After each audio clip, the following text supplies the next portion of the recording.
Let's say you're buying a house with the proceeds. You've done well, you buy a house. Nobody can take it away from you. Just work and make money, and with your excess savings, put it in crypto. Worst comes to the worst, something goes horribly wrong. You've still got your income. People lose their fucking minds. They sell their houses and buy crypto. A good friend of mine has just done that. I'm like, that's so stupid. When you say take some lifestyle chip, do you have a time frame? Do you have a price target, for example, for 3? Or do you have an amount, dollar amount, that when you reach... Yeah, it's what's kind of the like... best way to look at that? Because it's so hard, right? Like it's to do so the right hard. thing. And it's a function of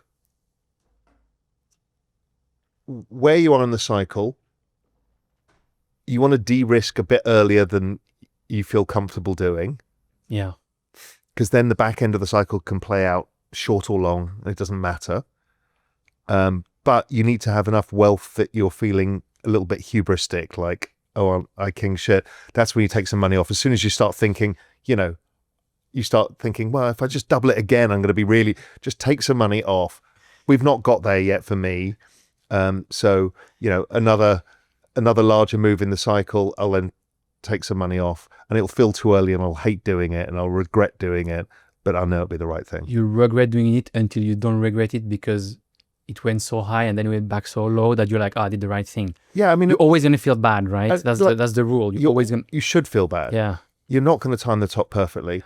And the thing is let's say you're buying a house with the proceeds. You've done well, you buy a house. Nobody can take it away from you.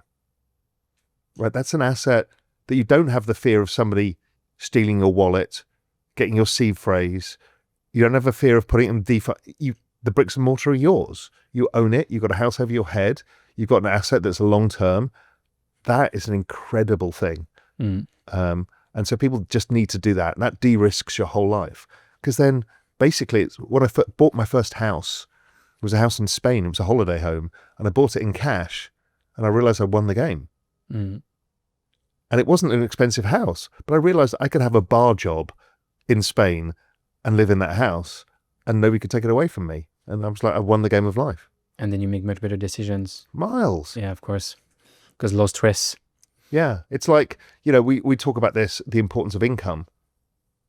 That's another one. Like the most reason why all these people in crypto freak out is because they're depending on their portfolio. But if you're working, you don't even need the yield, right? You just fucking work. Just work and make money. Yeah. And with your excess savings, put it in crypto. Yeah. And worst comes to the worst, something goes horribly wrong. You've still got your income. Yeah. And then imagine if you'd bought a house during the cycle. So now you've got income and a house and you've got your crypto portfolio. It's just these simple decisions, but people lose their fucking minds. They sell their houses and buy crypto, which is, I've just got a good friend of mine who's just done that. I'm like, that's so stupid. Do you tell him? Yeah. What does he say? He doesn't listen. He sold his house for cash to buy Bitcoin or crypto. Yeah. Bitcoin or? No. He's right at the risk curve. Do you have how do you call that in English? A guest room in your house for the eventual day.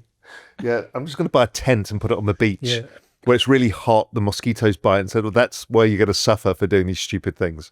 You're not staying in the house, you're staying in the tent and on the beach. It's probably not that bad in Cayman. I don't know, the mosquitoes can be bad.